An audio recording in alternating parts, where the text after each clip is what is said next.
आजकल एक समस्या में वीडियो देख रहा था कल एक जने बोल रहे थे महाराज, उसमें एक पंडित जी कथा कर रहे हैं गद्दी पे, शायद आपने देखी होगी। पंडित जी भागवत कर रहे हैं, श्रोता नीचे बैठे। जब मैं ऐसी वीडियो देखता हूँ बहुत कष्ट होता है। ये ब्राह्मण नहीं, ब्राह्मण के नाम पे कलंक है जो हम ब्राह्मण जातियों को बदनाम कर रहे हैं। एक पंडित जी कथा कर रहे हैं महाराज, पहले तो मंत्रों का ही ज्ञान है, उल्टे सीधे सबरे मंत्र बोल रहे हैं, ऊपर उठ पटांग महाराज, कहीं का गोड़ कहीं का हाँ। और गद्दी पे बैठ के गुटका दबा रखा है मुंह में, गुटका गुट मंत्र बोल रहे हैं और शब्द बोल रहे हैं, गुटका पोथी पे गिर रहा है और जनता देख रही है, जनता हंस रही है, वीडियो और बना रही है। अब बताओ, ऐसे ब्राह्मण के मुख से तुम कथा सुनोगे कल्याण हो जाएगा क्या? तुम्हारे मुंह से गुटखा खा के गंगा जी निकल रही है जो पोथी को पवित्र कर रही है।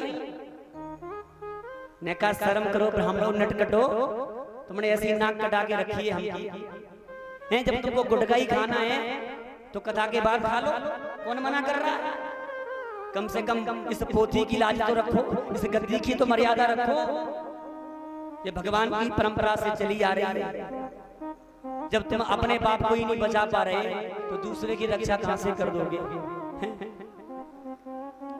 एक बात हम बड़े गर्व से कह रहे हैं, हमें कोई डर नहीं है, न किसी ब्राह्मण से न किसी क्षत्रिय से, हमें कोई लोभ नहीं है। हम ये सार्वजनिक बात कर रहे हैं सबके लिए। अगर आपके घर में कोई भी ब्राह्मण गुटखा खा के कोई व्यसन करके आवे पूजा कराने के लिए तो पंडित को तुरंत भगा दो, कोई बुराई नहीं है, कोई बुराई नहीं है। अगर कोई पंडित ब्राह्मण पुरोहित आपके घर में गुटखा खा के आ रहा है और गुटखा खा के तमाकू खा करके पूजा करा रहा है, पंडित जी से कहो भागो, पहले कुल्ला करके आओ, हाथ मुंह धो के आओ, तब पूजा कराएंगे तुमसे। हैं? तुम्हारे मन में अमृत है जो देवता मंत्र सुनेंगे तुम्हारे।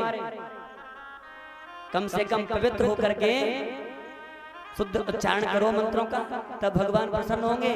उसमें तुम्हारा भी कल्याण और जजमान का भी कल्याण। फिर कहो महाराज यज्ञ तो बहुत हो रहे हैं, धन तो बहुत खर्च हो रहा है, बहुत आहुति हो रही है, भगवान प्रसन्न नहीं हो रहे हैं। भगवान तुमसे नहीं तुम्हारे बाप से भी प्रसन्न नहीं होंगे ऐसे पूजा करोगे। हाँ, चाहे ब्राह्मण हो चाहे जजमान हो, दोनों के लिए बातें हैं। पूजा करना है तो शुद्ध होकर करो, पवित्र आसन हो, नहा धो करके पवित्र वस्त्र पहन करके पूजा करना चाहिए। मैं गारंटी के साथ कहता हूँ ब्राह्मण यजमान दोनों पवित्र होकर पूजा करेंगे तो भगवान प्रसन्न होंगे होंगे होंगे और तुम्हारे जो मनोरथ है वो सफल होकर के ही रहेगा। शुद्ध होकर पूजा करो, फिर तुम्हारे मनोरथ सिद्ध नहीं हो तो मुझसे आके बात कर लेना। इसलिए सबसे प्रार्थना है कम से कम भगवान की मर्यादा बना करके रखो। आप बोलिए भक्त